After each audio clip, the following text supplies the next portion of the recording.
उत्तराखंड में किसानों के मुद्दे को लेकर विपक्ष की घेराबंदी। पूर्व सीएम हरीश रावत आज गांधी पार्क में मौन व्रत पर बैठेंगे। संसद में कृषि संबंधित अध्यादेश लाए जाने से है नाराज।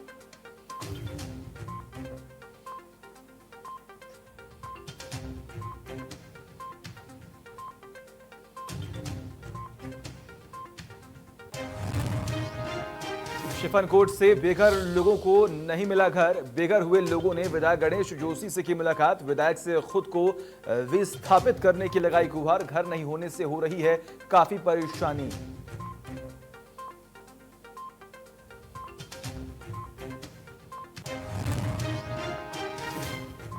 मसूरी देहरादून मार्ग पर भूस्खलन होने से रास्ता हो गया बंद। आने जाने वाले लोगों को हो रही है परेशानी। सड़क के दोनों ओर लगी गाड़ियों की लंबी कतार। रास्ते को खोलने में जुटा प्रशासन।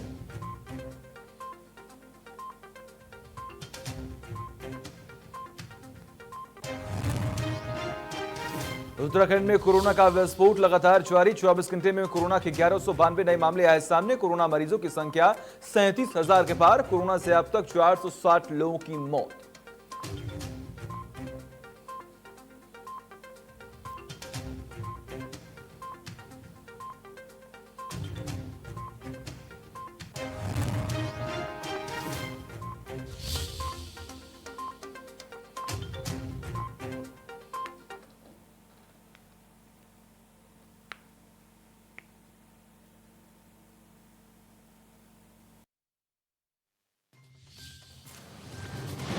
सीएम योगी आज बरेली को देंगे बड़ी सौगात। 300 बेड के कोविड हॉस्पिटल का ऑनलाइन करेंगे लोकार्पण। लोकार्पण के लिए चल रही है युद्धस्तर पर तैयारियां।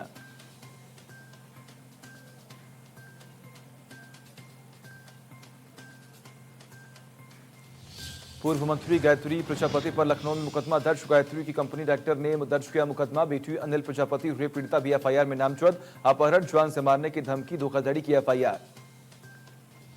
उत्तर प्रदेश में आज से बिजली अभियंताओं का आंदोलन। लखनऊ समेत प्रदेश के सभी जिलों में होगा प्रदर्शन। ऊर्जा क्षेत्र के निजीकरण के लिए आंदोलन। डिस्कॉम डिवीजन उत्पादन इकाइयों पर होगा सभी सभा।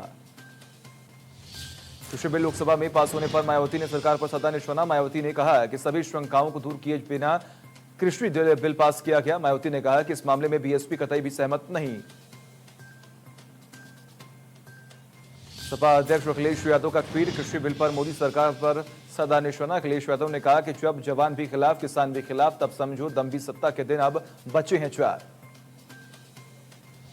आप सांसद संजय सिंह की बड़ी मुश्किलें। लखनऊ के हजरतगंज थाने में संजय सिंह पर राजद्रोह की धारा में केस दर्ज। संजय सिंह पर जातिवादी भावना भड़काने और आईटी एक्ट में केस दर्ज।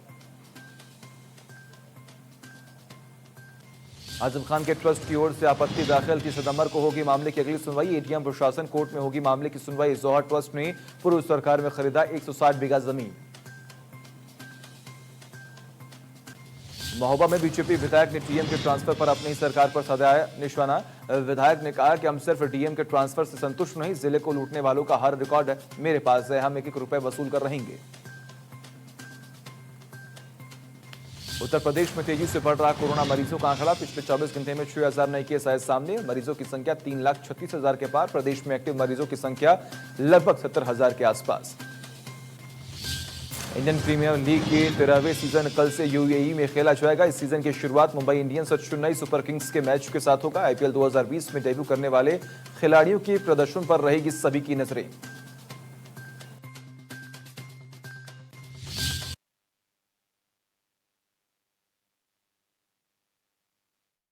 शुरुआत करते इस वक्त की बड़ी और अहम खबर से। बड़ी और अहम जानकारी से आपको रूबरू करवाते हैं। जी हां, देहरादून से ये बड़ी खबर। किसानों के मुद्दे पर विपक्ष की घेराबंदी। जी हां, आज मौन व्रत पर बैठेंगे पूर्व सीएम हरीश रावत की बड़ी और अहम जानकारी आपकी टीवी स्क्रीन पर। गांधी पार्क में मौन व्रत पर बैठेंगे हरीश रावत। संसद में कृषि संबंधित 3 अध्यादेश लाए जाने से है नाराज। ये बड़ी और अहम जानकारी। आज मौन व्रत पर बैठेंगे पूर्व सीएम हरीश रावत। ये बड़ी और अहम जानकारी से आपको रूबरू करवा रहे हैं। लगातार जिस तरीके से किसानों को लेकर अध्यादेश यहां पर पास किए गए हैं और उसको लेकर लगातार सरकार को घेरने की कोशिश तमाम विपक्षी पार्टियां कर रही, तमाम किसान नाराज हैं। और खासतौर पर अगर हम बात करें तो उत्तराखंड में भी लगातार उग्र आंदोलन करने की बात यहां पर कही जा रही है। तमाम जानकारी के लिए हमारे सहयोगी जुड़े हुए हैं। तमाम अपडेट सामने आ रहे हैं। सुभाष कौर जी, कि आखिर किस तरीके से लगातार यहाँ पर विरोध किया जाएगा? खबरें ये सामने आ रही हैं कि पूर्व मंत्री यहाँ पर बैठेंगे, मौन व्रत करेंगे। जी बिल्कुल, उत्तराखंड के पूर्व मुख्यमंत्री हरीश रावत मौन व्रत पर बैठ चुके हैं। यानी कि कहा जा सकता है कि जो उन्होंने कहा था कि वो आज देहरादून, राजधानी देहरादून के गांधी पार्क पर मौन व्रत पर बैठेंगे, क्योंकि जिस तरीके से जो किसान हैं उनकी भूमिका बेहद अहम मानी जाती है भारत के अंदर। और ऐसे में कहीं न कहीं संसद के भीतर कृषि संबंधित 3 अध्यादेश लाने के विरोध में आज पूर्व मुख्यमंत्री हरीश रावत देहरादून के गांधी पार्क पर धरने में बैठे। और इससे पहले भी देखा जा रहा था, कई बार हरीश रावत ये बोल चुके हैं कि जो सरकार है, भाजपा सरकार, वो कहीं न कहीं जो कृषि लोग हैं या किसान लोग हैं उनकी तरफ ध्यान नहीं दे रही और कहीं न कहीं उनका शोषण यहाँ किया जा रहा है।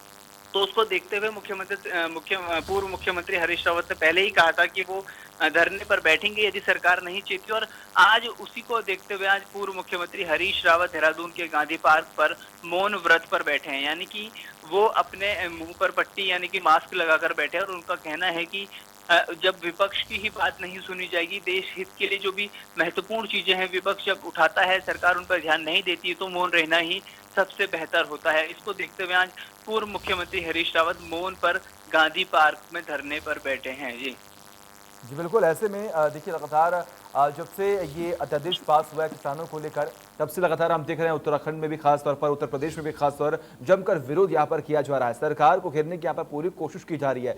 क्या लगता है, कहीं ना कहीं सरकार ये कह रही है कि आने वाले समय में किसानों को इससे फायदा होगा? नरेंद्र सिंह तोमर जो ये कृषि मंत्री है, उनका भी ये बयान सामने आ रहा है कि आने वाले समय में MSP को लेकर जो लगातार सवाल खड़े किए जा रहे हैं उस पर भी आम जो किसान है उनको फायदा होगा। लेकिन आखिर क्या वजह बताई जा रही है? तमाम विपक्षी पार्टियों का आखिर क्या है मुद्दा, क्या मांगे हैं इनकी? ये सबसे बड़ी मांग तो जो कांग्रेस पार्टी उनकी ये है कि जो 3 नए अध्यादेश सरकार सदन में लाए उनको वापस ले, क्योंकि उत्तराखंड भी एक कृषि बहुल जो जिला है, मतलब राज्य है, और कहा जा सकता है कि पहाड़ी राज्य है। पहाड़ों में उस तरह की कृषि नहीं की जाती है जो अन्य जो राज्य है वहाँ की जाती है। या मैदानी क्षेत्र में बात की जाए, हरिद्वार हो, राजधानी देहरादून की जो बासमती है वो बहुत फेमस है। इसके अलावा उधम सिंह नगर लगातार देखा जाता है किसान बहुल्य क्षेत्र उत्तराखंड भी जरूर है, लेकिन ऐसे में कहीं ना कहीं किसानों को इससे नुकसान होगा, ऐसा कांग्रेस पार्टी का कहना है। और कहीं ना कहीं उनका कहना है कि जो 3 अध्यादेश जो सरकार सदन में लाई है उनको वापस ले, नहीं तो इस तरीके के आंदोलन वो आगे भी करते हुए नजर आएंगे। जी बिल्कुल, बहुत बहुत शुक्रिया सुभाष, तमाम जानकारी के लिए। आपका लगातार नजर बना रखिएगा, तमाम अपडेट्स हम आपसे लेते रहेंगे। तो देखा आपने किस तरीके से हमारे सहयोगी सुभाष को तमाम जानकारी दी कि पूर्व CM हरीश रावत जो हैं वो आज मौन व्रत पर बैठेंगे, क्योंकि कहीं ना कहीं कृषि अध्यादेश को लेकर कई सवाल यहाँ पर खड़े किए जा रहे हैं और एक बार फिर से सरकार को घेरने की कोशिश जो है वो लगातार यहाँ पर जारी है। और वही मसूरी शिफनकोट और IDH बिल्डिंग से बेघर हुए लोगों ने मसूरी विधायक से मुलाकात की और खुद को विस्थापित करने की गुहार भी लगाई है। पीड़ित परिवारों ने विधायक गणेश जोशी को बताया कि जब से उनके घर सर से छत छीनी गई है वो काफी परेशानियों का सामना कर रहे हैं। उनके बच्चों को काफी दिक्कतों का सामना करना पड़ रहा है। गणेश जोशी ने पीड़ित परिवारों का आश्वासन दिया है कि वो गरीब और बेसहारा लोगों के साथ हमेशा खड़े हुए हैं, लेकिन नगर पालिका प्रशासन बेघर हुए लोगों को विस्थापित करने के लिए जमीन उपलब्ध कराई जा रही है, जिस वजह से वो विस्थापन की कार्रवाई नहीं करा पा रही हैं। और ऐसे में देखिए मसूरी की तस्वीरें बेहद अहम हो जा रही हैं, क्योंकि विधायक गणेश जोशी से तमाम जो लोग परेशान है वो लोगों ने इनसे मुलाकात की है और अपने विस्थापित होने की गुहार यहाँ पर लगाई है। हालांकि गणेश जोशी ने साफ तौर पर यहाँ पर जिक्र किया है कि मैं तमाम गरीबों बेसहारा लोगों के साथ खड़ा हूं और आगे भी खड़ा रहूंगा। और तमाम जानकारी के लिए हमारे सहयोगी सुनील सोनकर जुड़े हुए हैं। सुनील, क्या अपडेट सामने आ रहा है? क्योंकि एक तरफ जहां पर तमाम जनता परेशान है, तमाम जनता का ये कहना है कि हमारे घर जो है वो छीन लिए गए हैं, हमारे सिर के ऊपर कोई छत नहीं है। क्या विधायक जोशी अब आने वाले समय में कार्रवाई करेंगे? क्या अपडेट अभी तक सामने आ रहा है? क्या कुछ बयान यहाँ पर दिए गए हैं? जी देखिए, अगर बात करें जाए तो यहाँ पर शिफनकोट और IDH बिल्डिंग में जो अवैध रूप से लोग रह रहे थे उनको यहाँ से हटाने का काम प्रशासन द्वारा किया गया और शिफनकोट के तो पूरे घरों को ही तोड़ दिया गया है। ऐसे में करीब 48 परिवार है जो बेघर हो रखे हैं और काफी परेशान है। इस समय वो हवा घरों में और पार्किंगों में कहीं ना कहीं अपने बाल बच्चों के साथ रह रहे हैं, उन्हें काफी दिक्कतें हो रही है और इसी को लेकर उन्होंने विधायक गणेश जोशी से गुहार लगाई कि उनको विस्थापित करने के लिए वो काम करें, जिस पर विधायक गणेश जोशी ने उनको आश्वासन दिया कि वो पूरी तरीके से गरीब लोगों के साथ है और वो कोशिश कर रहे हैं कि उनको विस्थापित किया जा सके, परंतु उसके लिए नगर पालिका प्रशासन को जमीन उपलब्ध करानी होगी और वो लगातार पालिका अध्यक्ष अनुज गुप्ता और पालिका प्रशासन से ये आग्रह कर रहे हैं कि कोई एक जमीन का टुकड़ा उनको उपलब्ध करा दिया जाए, जिससे कि वो फौरी तौर पर वहां पर टीन शेड लगाकर उसके बाद प्रधानमंत्री आवासीय योजना के तहत उनके फ्लैट्स बनाए जाए, परंतु अभी तक नगर पालिका प्रशासन द्वारा कोई भूमि उपलब्ध नहीं कराई गई है, जिस वजह से खासी दिक्कतें आ रही है। उनका ये कहना था कि जल्द वो जो संबंधित अधिकारी है, खासकर मसूरी देहरादून विकास प्राधिकरण और शहरी विकास सचिव से इस संबंध में बात करेंगे और कोशिश करेंगे कि जो ये लोग बेघर हो चुके हैं उनको घर मिल सके। फिलहाल एक टीन शेड तो उनको यहाँ पर उपलब्ध कराया जा सके, जिससे कि उनके बाल बच्चे वहाँ पर रह सके। जी बिल्कुल, बहुत बहुत शुक्रिया सुनील तमाम जानकारी के लिए आपका।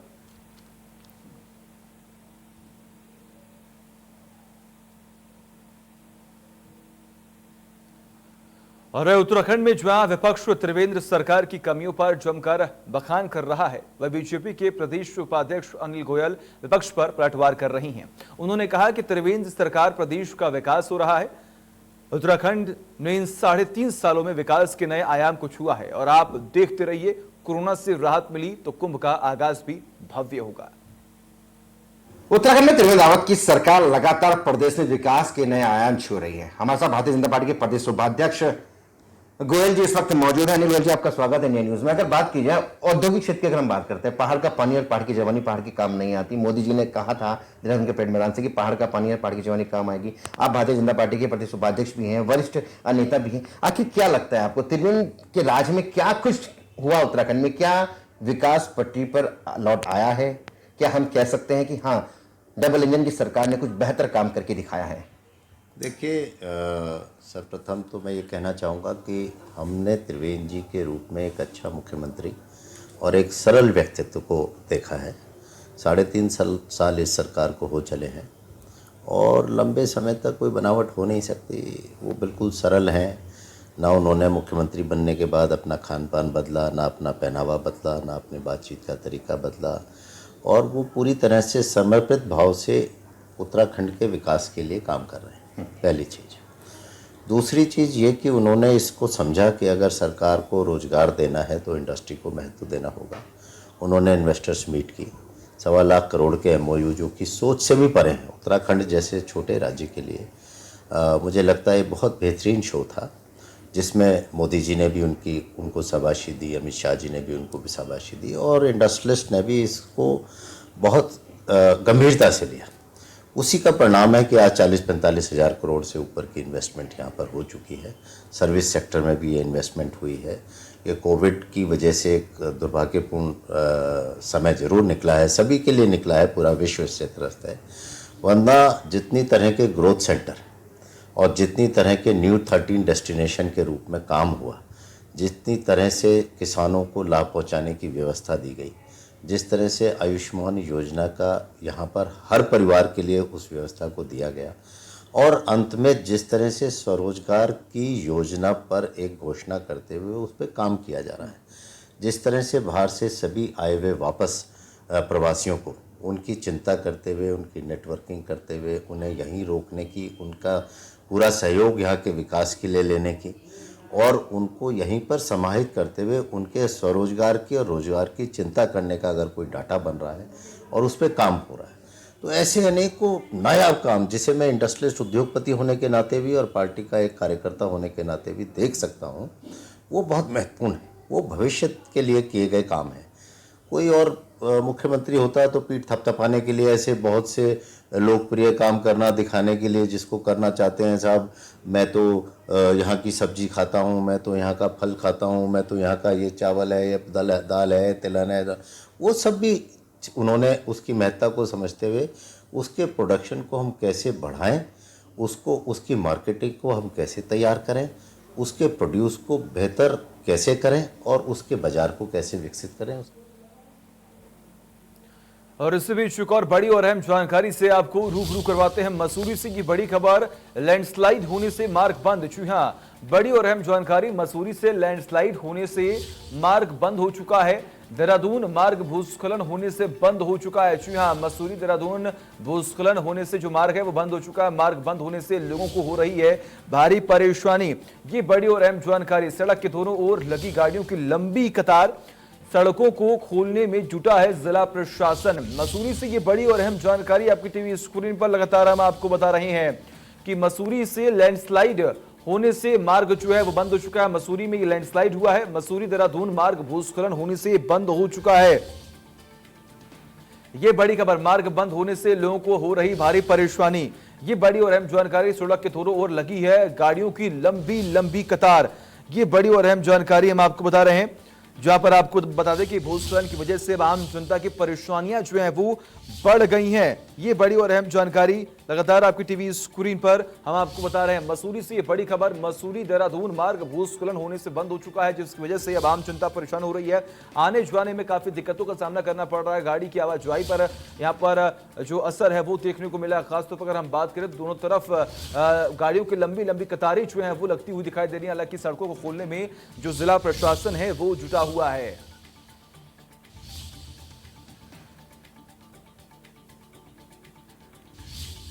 तो लगातार तमाम अपडेट्स जो हैं वो हम आपको दे रहे हैं। मसूरी देहरादून मार्ग भूस्खलन होने की वजह से बंद हो चुका है। मार्ग बंद होने से लोगों को हो रही है भारी परेशानी। ये बड़ी और अहम जानकारी हम आपको दे रहे हैं। सड़क के दोनों ओर लगी गाड़ियों की लंबी कतार, जी हाँ, और जिला प्रशासन जो है वो सड़कों को खोलने की कोशिश कर रहा है। और यहाँ पर कोशिश की जा रही है कि जल्द से जल्द सही तरीके से रोड को शुरू कर दिया जाए, आवाजाही जो है वो शुरू कर दी जाए। लेकिन इस बीच में आपको अहम जानकारी जो है वो लगातार हम आपको दे रहे हैं कि मसूरी देहरादून मार्ग जो है भूस्खलन की वजह से बंद हो चुका है। तमाम जानकारी के लिए हमारे सहयोगी सुनील सोनकर जुड़े हुए हैं। सुनील, अभी तक क्या तमाम अपडेट सामने आ रहे हैं? कब तक ये जो सड़कें हैं उन्हें खोल दिया जाएगा? जी देखिए, अगर देहरादून गलोगी पावर हाउस के पास जो मार्ग है वो एक बार पूर्व भूस्खलन के बाद बंद हो गया था। करीब 2 घंटे की मशक्कत के बाद इस मार्ग को अब खोल दिया गया है। परंतु जिस तरीके से लगातार यहाँ पर भूस्खलन हो रहा है उससे लोगों को काफी दिक्कत हो रही है। इस संबंध में हमने लोक निर्माण विभाग के अधिकारियों से बात की तो उन्होंने बताया कि पहाड़ लगातार दरक रहा है और उससे जो भूस्खलन है उसका खतरा बार बार हो रहा है। इसको लेकर पहाड़ को ट्रीटमेंट किया जाना जरूरी है और उसके लिए कार्य योजना तैयार की गई है। परंतु लगातार जो बारिश हो रही है उससे दिक्कतें यहाँ पर हो रही है। जैसे ही बारिश रुकेगी इसका काम, जो ट्रीटमेंट का काम है वो शुरू कर दिया जाएगा, जिससे भूस्खलन के जो बार बार जो भूस्खलन हो रहा है वो ना हो, उसको लेकर भी यहाँ पर काम लगातार किया जाएगा। जी बिल्कुल, बहुत बहुत शुक्रिया सुनील तमाम जानकारी के लिए आपका। लगातार नजर बनाते तमाम अपडेट्स हम आपको से लेते रहेंगे।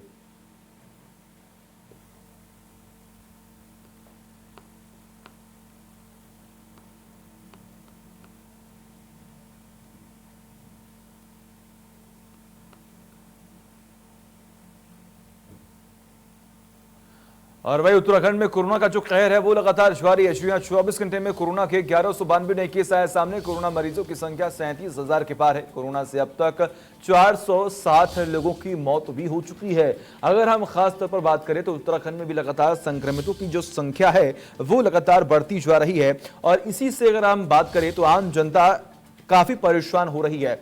कोरोना से अब तक 460 लोगों की यहां पर मौत हो चुकी है। उत्तराखंड में लगातार संक्रमितों की संख्या बढ़ रही है। बीते 24 घंटे में 1000 से अधिक लोग संक्रमित पाए गए हैं। लगातार मौत के आंकड़े बढ़ रहे हैं। आम जनता परेशान है। ऐसे में अगर बात करें तो सरकार की तरफ से पूरी कोशिश की जा रही है कि संक्रमण को रोका जाए, यानी कि आइसोलेशन वार्ड्स बनाए जा रहे हैं। तमाम जगहों को प्रॉपर सैनिटाइज किया जा रहा है। आम जनता को जागरूक किया जा रहा है। हर एक माध्यम से जनता को यह बताया जा रहा है कि आखिर आप इस महामारी में कैसे बचें। जब तक इसकी वैक्सीन निकलकर सामने नहीं आती है, अपने चेहरे पर मास्क जरूर लगाएं, हाथों में ग्लव्स जरूर पहनें, लोगों के संपर्क में ज्यादा न रहें, जहां पर अधिक जनसंख्या वाले क्षेत्र है वहां पर न जाएं, खासतौर पर मार्केट कम निकले, बेवजह अपने घरों से बाहर ना निकलें, चेहरे पर मास्क बेहद जरूरी है। और इसी के साथ साथ प्रशासन भी काफी सतर्क है, यानी कि जो लोग बेवजह अपने घरों से बाहर निकल रहे हैं, बिना मास्क के अपने घरों से बाहर निकल रहे हैं, उनका चालान किया जा रहा है। और अगर एक और जानकारी हम आपको दे तो ऐसे में सरकार खासतौर पर यहाँ पर जिक्र कर रही है कि हम स्वास्थ्य सुविधाओं को और भी मजबूत करेंगे, पुख्ता करेंगे। लेकिन इस बीच में कहीं ना कहीं आम जनता की लापरवाही की वजह से ये जो संक्रमितों की संख्या में लगातार इजाफा जो है वो देखने को मिल रहा है। कोरोना मरीजों की संख्या 37,000 के पार हो चुकी है। उत्तराखंड में कोरोना से अब तक 460 लोगों की मौत भी हो चुकी है, जो अपने आप में बेहद चुनौतीपूर्ण भी है सरकार के लिए कि आखिर कैसे संक्रमण को रोका जाए जब तक इसकी वैक्सीन निकलकर सामने नहीं आती। लगातार ट्रायल चल रहे हैं और इसी को लेकर अब तमाम अपडेट जो हैं वो सामने आ रहे हैं।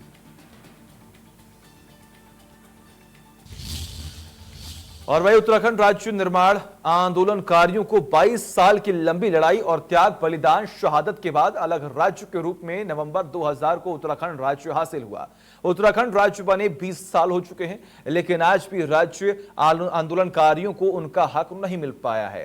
पहले आंदोलनकारी 22 सालों तक राज्य निर्माण के लिए लड़े और राज्य निर्माण के बाद 20 सालों से अपने हकों के लिए जदोजहद करते हुए नजर आ रही हैं। इन्हीं राज्य निर्माण आंदोलनकारियों की बदौलत आज राजनीतिक दल रोटियां सेक रही हैं। राज्य आंदोलनकारी अपनी 4 सूत्रीय मांगों को सदन में उठाना चाहते हैं।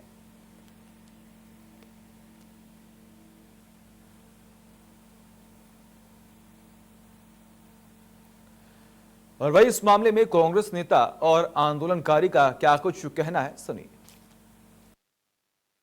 हमारा लगातार उत्तराखंड राज्य निर्माण सेनानी मोर्चा लगातार संघर्ष कर रहा है कि आंदोलनकारियों पर एक स्पष्ट नीति बनाओ, जिससे कि एक आंदोलनकारी कई भ्रमित हुए, कई जो अभी चिन्हीकरण से वंचित हो चुके हैं। मैं चाह रहा था कि एक समान नीति पिछली लगातार सरकारों को हम देते आ रहे हैं।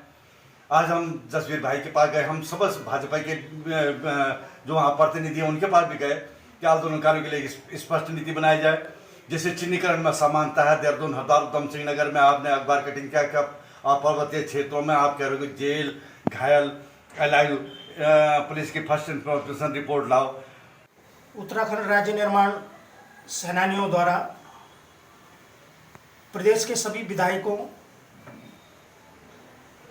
और सभी राजनीतिक पार्टियों को एक ज्ञापन प्रेषित किया है, जिसमें अनुरोध किया है कि 10% क्षैतिज आरक्षण, मुजफ्फरनगर कांड की जो पैरवी दिल्ली में हो रही है उसे देहरादून ट्रांसफ़र किया जाए तथा समान चिन्हीकरण, जिस प्रकार मैदानी क्षेत्रों में चिन्हीकरण हुए हैं, पर्वतीय क्षेत्रों में उसी आधार पर चिन्हीकरण किया जाए।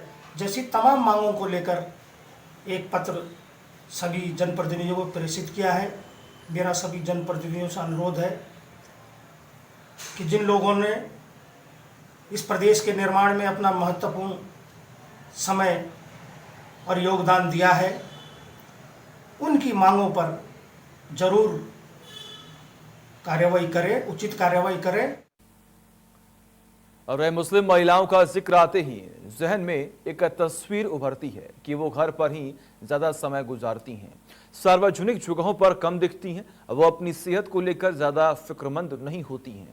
लेकिन हल्द्वानी की इन महिलाओं ने इस मिथक को तोड़कर मिसाल कायम की है। यकीनन हो तो आप ये देखिए कि इन तस्वीरों को देखिए आप, यहाँ आपको मुस्लिम महिलाएं पार्क में योग और कसरत करती हुई दिखाई देंगी, अपनी सेहत के प्रति फिक्रमंद दिखेंगी, योग और एक्सरसाइज के प्रति उनमें जुनून दिखेगा। इन महिलाओं ने बाकायदा एक वुमेन क्लब बनाया है। महिलाएं सुबह 6 बजे पार्क में इकट्ठा होती हैं, इसके बाद 1.5 घंटे तक योग और कसरत कर अपने आप को फिट रखती हैं। योग ट्रेनर रहनुमा बताती हैं कि यहाँ पर पहले सिर्फ 4 महिलाएं आती थी, अब संख्या बढ़कर 40 हो गई है। देखिए,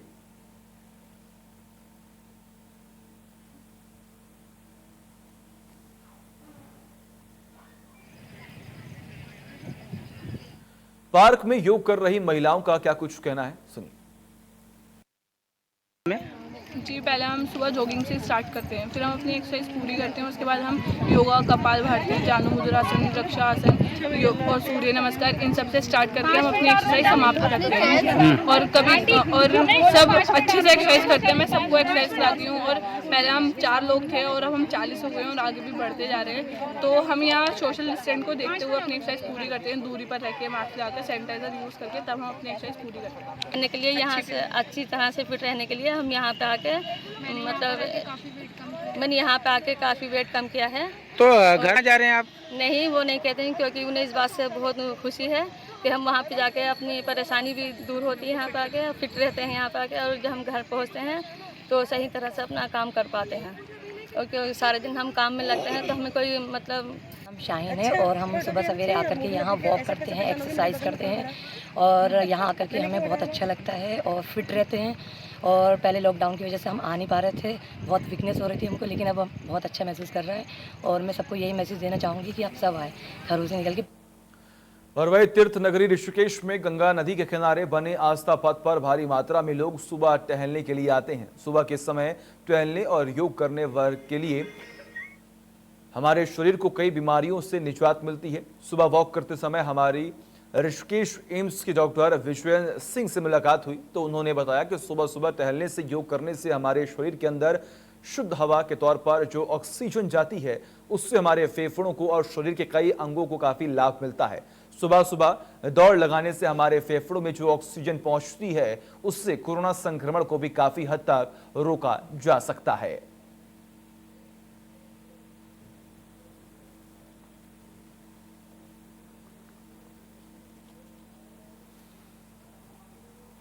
और वही इस पूरे मसले पर डॉक्टर का क्या कुछ कहना है, सुनिए। नाम शंभू पासवान है। मैं पूर्व नगर पालिका अध्यक्ष मुनि के रेती से हूँ। और मैं आपको बताऊं, जो वॉक है वो शरीर के लिए तो बहुत ज़रूरी है और मुझे लगता है कि कोरोना जो महामारी बीमारी है इससे आदमी के शरीर का प्रतिरोधक क्षमता बढ़ता है।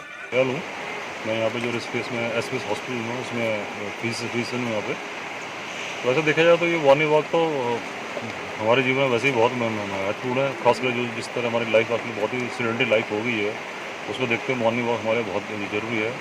इस कोरोना काल में भी इसका काफ़ी महत्वपूर्ण है। तो खास करके हमारे जो फेफड़े और हमारे लंग्स होते हैं उनको बिल्कुल वो वर्क का फिट। और आपको जैसे पता होगा कि जो कोरोना होता है अक्सर आपके जो फेफड़े।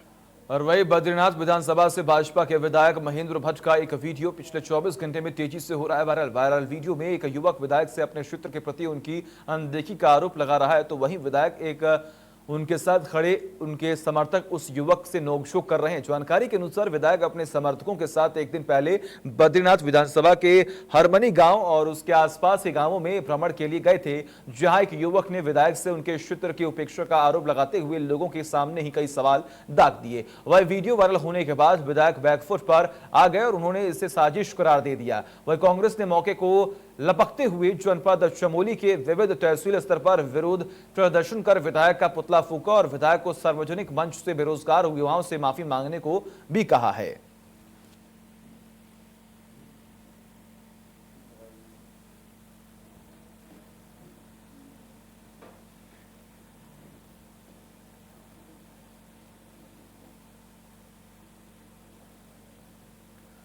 और इसी के साथ फिलहाल खबरों में बस इतना ही। देखते रहिए इंडिया न्यूज। नमस्कार।